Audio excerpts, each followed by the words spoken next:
নমস্কাৰ, মই মন্তুলিকা। আজি বহুত মাহৰ মূৰত ইউটিউবৰ পৰা এটা ভিডিঅ' লৈ আহিছোঁ। মনটো যদিও বহুত বেয়া, তথাপিও ভাবিলোঁ সময়বোৰ ধৰি ৰাখোঁ এনেকৈ। এয়া আছিল আমাৰ গাঁৱৰ লক্ষী পূজাৰ পিছদিনাখন। অতীজৰে পৰা আমাৰ গাঁৱত এনেকৈ লক্ষী পূজা উদযাপন কৰা হয় আৰু লক্ষী পূজাৰ দিনাখন বা তাৰ পিছদিনাখন এখনেই সামাজিক নাট কৰা হয় গাঁৱৰ ল'ৰা ছোৱালী বুঢ়া বুঢ়ীসকলৰ দ্বাৰা। আৰু এয়া আমাৰ পৰিৱেশটো গাঁৱৰ মই অকণমান দেখাবলৈ চেষ্টা কৰিছোঁ।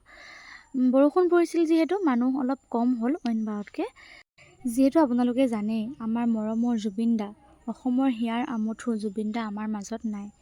যিকোনো অনুষ্ঠানতে যিকোনো প্ৰগ্ৰামতে সদায় জুবিন দাৰ গান ফাৰ্ষ্ট লগোৱা হৈছিল তেখেত থাকোঁতেও, আৰু তেওঁ নাথাকা যদিও আজি তেওঁ আমাৰ মাজত নাই, তথাপিও আমি তেখেতক আমাৰ মাজত সদায় জীয়াই ৰাখিবলৈ চেষ্টা কৰিম। আমাৰ শেষ উশাহ থকালৈকে জুবিন দাক আমি আমাৰ মাজত ৰাখিম। আৰু এনেকৈ গানবোৰ স্ক্ৰীণত লগাই দিয়া আছিল। সকলোৱে যে মানে ফূৰ্তি কৰাৰ সলনি কান্দিছিল।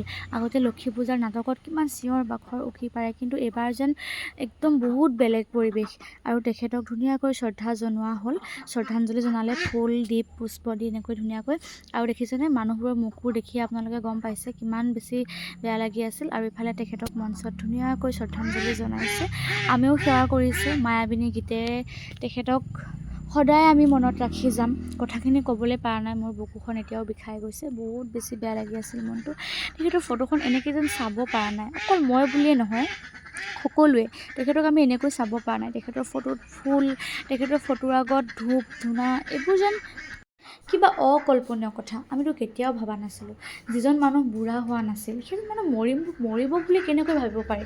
আমিতো জানো জুবিন দা কেতিয়াও বুঢ়া নহয়, কেতিয়াও নমৰে, কিন্তু প্ৰকৃতিৰ কথা আমি মানিবই লাগিব। প্ৰকৃতিয়ে বিচাৰিলে জুবিন দা নথকাটো।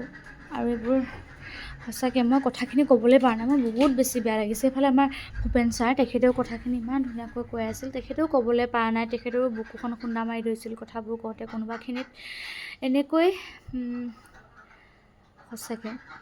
সঁচাকৈ কথাখিনি ক'ব পৰা নাই। কালি ভিডিঅ'টো কৰি থাকোঁতেতো মই দুখ পাইছিলোঁৱেই মনত, আৰু এতিয়াও বহুত কষ্ট পাই আছোঁ মনত। তথাপিও জুবিন দাৰ মায়াবিনী গীতটো আমি অকণমান গাবলৈ চেষ্টা কৰিছোঁ, শুনিব আপোনালোকে দেই।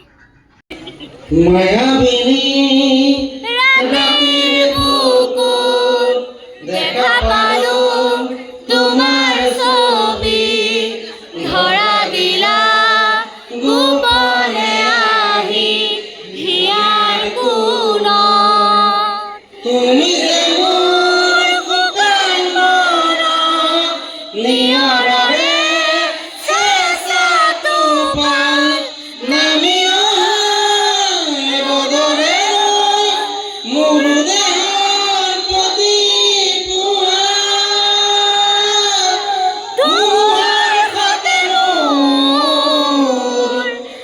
মোৰ ভইচটো ইগন'ৰ কৰিব যদিও মই গান গাওঁ।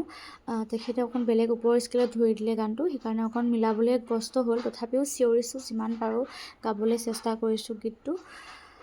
মানে নাকান্দা মানুহ নাই, নোগোৱা মানুহ নাই, ইমান বেছি বেয়া লাগিছিল। পৰিৱেশটো মানে বহুত বেলেগ হৈ গৈছিল। এই পৰিৱেশটো মই আপোনালোকক এতিয়া ভিডিঅ'টো এডিট কৰি থাকোঁতে মই বুজাব নোৱাৰোঁ কেনেকুৱা হৈছিল পৰিৱেশটো।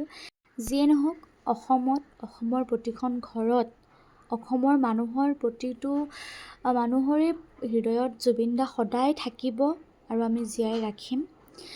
বাকী মই অকণমান নাটকৰ ক্লিপবোৰ ৰাখি গৈছিলোঁ, আপোনালোকেও যদি সময় হয় অকণমান চাব বুলি আশা কৰিলোঁ। আৰু ভিডিঅ'টো মই এটা স্মৃতি হিচাপে ৰাখিবলৈ কৰিছোঁ। কোনো ধৰণৰ লাইক, কোনো ধৰণৰ কমেণ্টৰ বাবে মই এই ভিডিঅ'টো বনোৱা নাই। মই মাত্ৰ স্মৃতি হিচাপে ৰাখিবলৈ, জুবিন দাক আমাৰ মাজত ৰাখিবলৈ এই সময়কণ এনেকৈ কেমেৰাত ধৰি ৰাখিছিলোঁ। ধন্যবাদ। পিছৰ ক্লিপবোৰ আপোনালোকে অকণমান চাব, নাটকৰ মাজে মাজে মই ৰাখি গৈছিলোঁ ক্লিপবোৰ।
বমি আছে দেই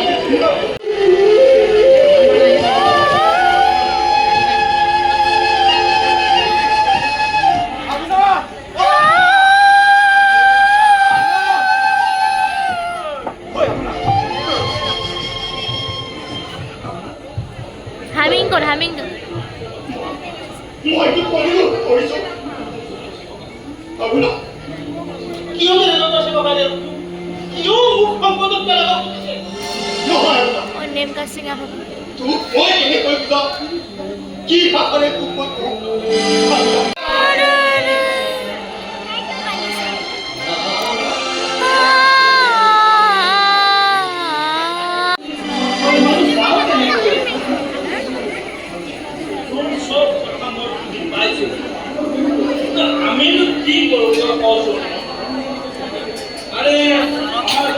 যিহেতু মই আগতে বহিছিলোঁ সেইকাৰণে ভিডিঅ' ক্লিপবোৰ অলপ ৰাখি গৈছিলোঁ যাতে তেওঁলোকৰো সুবিধা হয় নিজৰ এক্টিং কৰাখিনি চাব পাৰিব মোৰ চেনেলত গৈ পেলাই আৰু হামিং যে মই ইয়াৰ আগত দি আছিলোঁ মই মোবাইলৰ কেমেৰাত দি আছিলোঁ তাৰমানে মই ভিডিঅ' কৰোঁতে মই এনেই কৈ আছিলোঁ তাৰপিছত দেখিলোঁ মানুহকেইজন যিকেইজন আহিছিল মোক গোটেইকেইজন চিনাকি হয় মোক দেখা পালে তাৰ আগত মোক দেখা নাছিলে দেখা পাই টানি আজৰি তেওঁলোকৰ ওচৰলৈ লৈ গ'ল আৰু মোক জোৰ জবৰদস্তিকৈ হামিং দিয়ালে